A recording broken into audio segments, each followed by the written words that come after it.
Hello everyone, TinaGale here with my sixth starting point with Shimelle's Perfect Collection. So if you missed any of the other ones, be sure to go back and check those out. There's an entire playlist on my YouTube channel. So for this layout, some of the embellishments that I'm starting with are these canvas mistables. They're from Studio Calico, and I had these butterflies that I wanted to use. And I thought about just misting them in a couple of different colors, but then I decided it might be fun to stamp a design on the top of them. So I have a couple of different stamps here that have doily shapes or doily design on them, and I decided to use that. So I'm using the little heart one on the small butterflies, and then I had to use the bigger one on the bigger butterfly. And I'm just stamping them with some of my close to my heart ink. So I think I used Glacier and Pixie on them, and that matched in really well with this paper collection. So I'm using the My Mind's Eye, the sweetest thing, to do all of my starting points. So for this starting point, I had this ledger paper that's kind of a cream color. That's my background. And then I had a bigger square, probably about an 8 by 8 maybe, that red print. And then a smaller rectangle that's in the blue. And then I had two 4 by 6. And you would think that you would probably just go ahead and use those as photo mats, but I was looking at some of Shimelle's examples, and I really liked how she matted the portrait photos and put them across those other two mats. So that's just how I decided to handle this layout this time. So I just took another piece of the pattern paper that I had saved back for photo mats and embellishing, and just cut a bigger rectangle, and I put the two photos just kind of slightly angled, but you know, not too much, but there's just a slight angle to them. And then I just pulled out all of the embellishments. Actually, they're all together in my bin with my starting points and my product that I pulled originally. If you missed that, you can back up, and there's a video in the very beginning as well that shows the entire kit that I pulled out. And I'm just playing around. I'm going to have this large title. So the last layout I did used the same Heidi Swapp chipboard alphas. And so I'm going to use them again on here. The colors match in really well, and they've been in my stash forever. So it's time to quit hanging on to them and get them used up. So I'm just going to have adventure spelled out really large down here. And then I used some of the small alphas and spelled out on an. So it's on an adventure.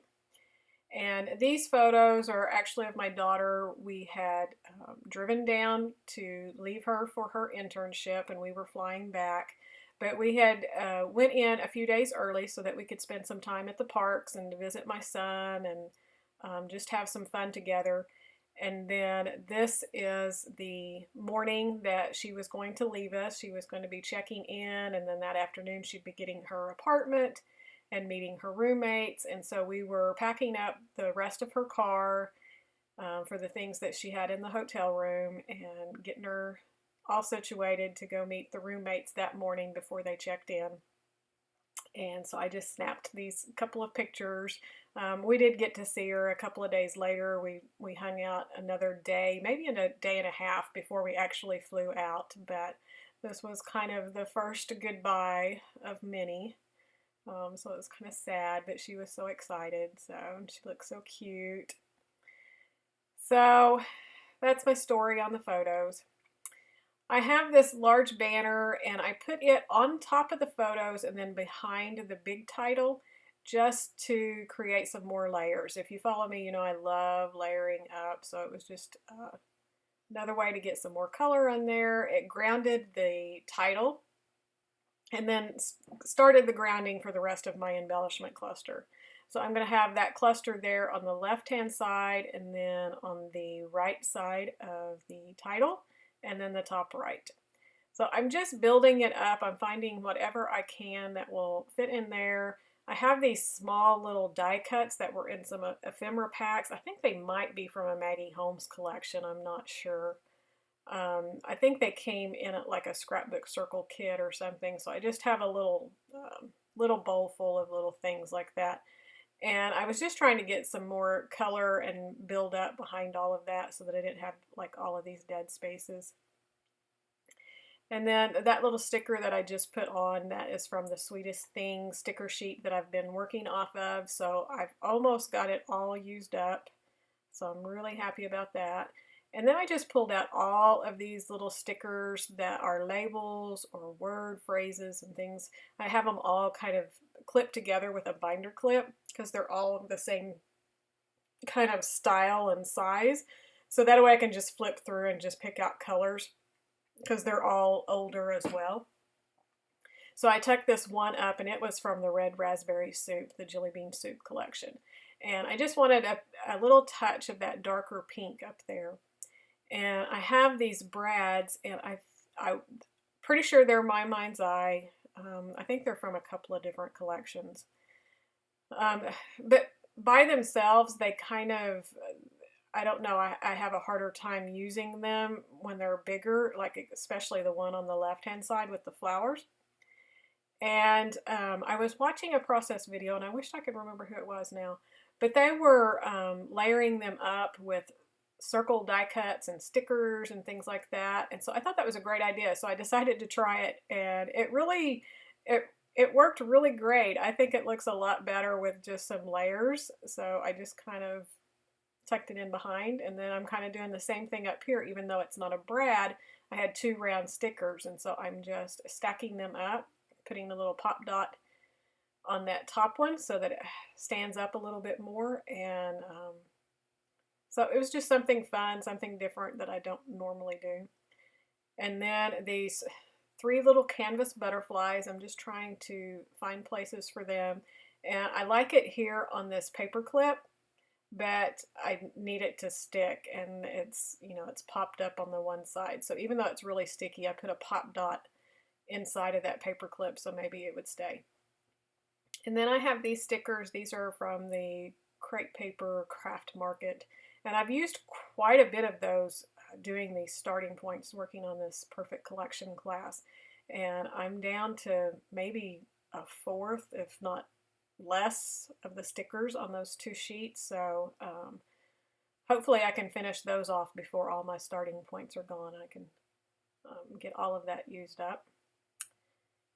So this is just a little label sticker with a word. Like I said, I'm just building up those clusters. I have to really give Shimelle all of the credit. I don't think I knew anything about how to build clusters. I'd want to, and I would try, and nothing really looked right, but I live on Shimelle's videos and go back and watch them over and over again, and she's taught me so much. And so I say she taught me everything I know about building a cluster. And I'm sure lots of people can say that, but so yeah, I'm still tucking in. I have this little tag here that I'm trying to find a spot for. The colors work really well, and again, I'm just trying to build up more layers. I always say I'm kind of a simple scrapper, but yeah, I like lots and lots of layers. So I was trying to put it over on the right hand side, but I'm really liking that there's not so much over there. I like to keep all the weight over onto the left, where I have, you know, more of those embellishments over there. And I was wanting to put my journaling down here on the right, so I really didn't need anything above that butterfly. I really wanted to keep that open, to keep that kind of open space going and not completely fill up the entire layout. So it really worked better on the other side. And I went ahead and I've added my journaling right onto the background paper there. So I hope you've enjoyed this. Here are some close-ups for you, and we'll see you real soon with another starting point or more process videos. So if you enjoyed this, I would love to have you subscribe to my channel. Thanks a lot. Bye.